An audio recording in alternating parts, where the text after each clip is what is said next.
मुदस्सिर सलीम और आज हम देखेंगे कि पाइथन के अंदर इफ़ स्टेटमेंट कैसे काम करती है। तो सबसे पहले हम एक वेरिएबल लेंगे, उसको लेट्स सपोज़ हमने वैल्यू असाइन कर दी 50 और उसके बाद हम कंडीशन लगाएँगे कि अगर ये वैल्यू जो है वो ग्रेटर दैन 40 है या ग्रेटर दैन इक्वल टू 40 है, तो यहाँ पे एक मैसेज प्रिंट हो जाए कि प्रिंट पास। तो अब ये काम कैसे करेगी इफ स्टेटमेंट? 2-3 चीज़ें जो है वो डिफरेंट हैं बाकी लैंग्वेजेज़ से। बाकी लैंग्वेजेज़ जैसे सी है या सी प्लस प्लस है, उसमें ये कंडीशन के एंड पे कॉलन नहीं आता। तो ये आपने याद रखनी है कि पाइथन के अंदर जो है जब आप कंडीशन आपकी ख़त्म होगी, तो आपने कॉलन लगाना है। अब ये क्या होगा कि ये वैल्यू जो है 50 ये इस कंडीशन के अकॉर्डिंग इवैल्यूएट होगी, क्योंकि 50 जो है बड़ा है 40 से, तो ये स्टेटमेंट जो है वो प्रिंट होगी।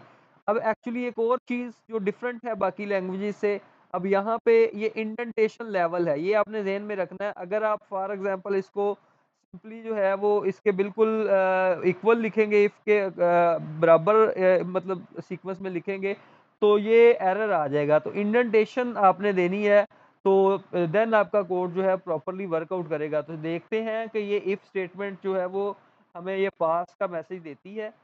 तो हम इसे चलाया तो ये हमें हमारे पास ये एक पास का मैसेज आ गया, ये हमें आउटपुट के अंदर जो है पास शो हो गया है। तो उसके बाद हम देखते हैं कि ये तो हमने डिज़ाइन टाइम पे इनपुट दी है। अगर हम रन टाइम पे इनपुट देना चाहें तो क्या होगा? अब फॉर एग्ज़ाम्पल उसके लिए हम यही वेरिएबल रखते हैं और इक्वल टू हम यहाँ पे लिखते हैं इंट। ये क्यों लिखते हैं? अब फॉर एग्ज़ाम्पल यहाँ पे हम इनपुट और enter the value of A, enter the value of A. अब एक्चुअली होता ये है कि बेसिकली जब आप पाइथन में इनपुट देते हैं, तो वो बाय डिफ़ॉल्ट उसे स्ट्रिंग कंसीडर करता है, तो हमें उसे मतलब कन्वर्जन करना होती है, टाइप कास्टिंग जिसे हम कहते हैं। हम यहाँ पे इंटीजर लगाते हैं, देन जो हम इनपुट देंगे वो इंट में कन्वर्ट होगी और देन ए को असाइन होगी। तो अब ये हमारे पास यूज़र से वैल्यू लेने का तरीका है, ये आपने ज़हन में रखना है। अब इसको चलाते हैं कि ये कोड कैसे काम करेगा। तो इसको जब चलाया हमने तो वो इनपुट पूछेगा कि कोई भी आप वैल्यू एंटर करें। तो हमने लेट्स सपोज़ हमने 55 वैल्यू एंटर की, तो पास का मैसेज डिस्प्ले हो गया। ये पास का मैसेज जो है ये हमारे पास जो है वो डिस्प्ले हो चुका है। तो यूज़र से हम इनपुट ले सकते हैं। तो हमने ये एक एग्ज़ाम्पल की है। इसी तरह हम एक और एग्ज़ाम्पल देखते हैं। यहाँ पे हम 2 वेरिएबल्स लेते हैं। लेट्स सपोज के और ये जो इफ है ना, ये वन वे डिसीजन मेकिंग है। इसमें एक कंडीशन है, एक स्टेटमेंट है। अब हम 2 वेरिएबल्स लेते हैं, इसको कॉपी करते हैं, देन जो है वो नीचे पेस्ट करते हैं, एक बी वेरिएबल ले लेते हैं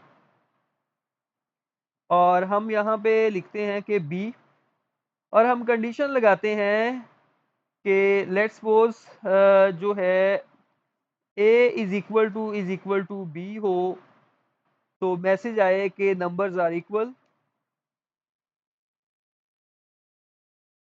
नंबर्स आर इक्वल। ये हमने एक मैसेज प्रिंट करवाया है, देखते हैं कि ये हमारा कोड वर्क करता है या नहीं। हमने वैल्यू दी 10, ए को असाइन हो गई और उसके साथ ही हमने 10 बी को दी, बी को। तो ये हमारी कंडीशन चूंकि ट्रू है, तो हमें ये आउटपुट मिल गई कि आप ने जो दोनों इनपुट्स हैं दीज आर इक्वल।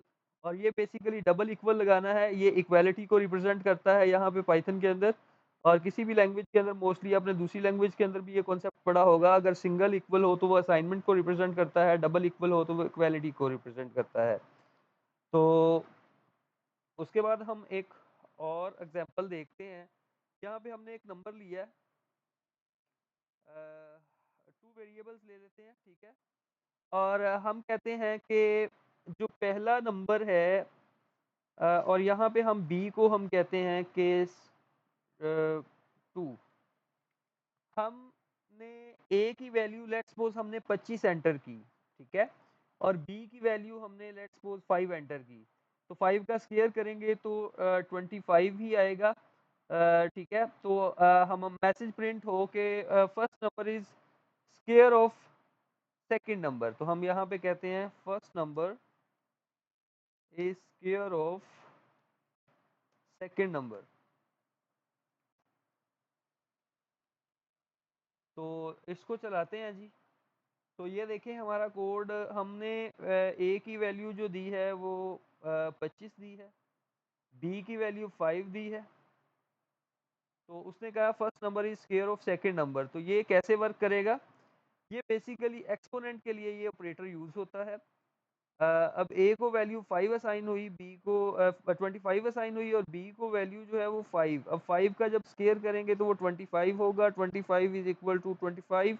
तो first number is square of second number. तो ये इफ स्टेटमेंट है। आई होप सो आपने इसके बारे में कुछ समझा होगा। तो बेसिकली ये वन वे डिसीजन मेकिंग है, इसमें कंडीशन होती है और स्टेटमेंट होती है, और ये बड़ी ही आसानी से पाइथन के अंदर इम्प्लीमेंट हो सकती है। Thank you for watching this video. Channel subscribe कर दीजिएगा। अल्लाह हाफिज़।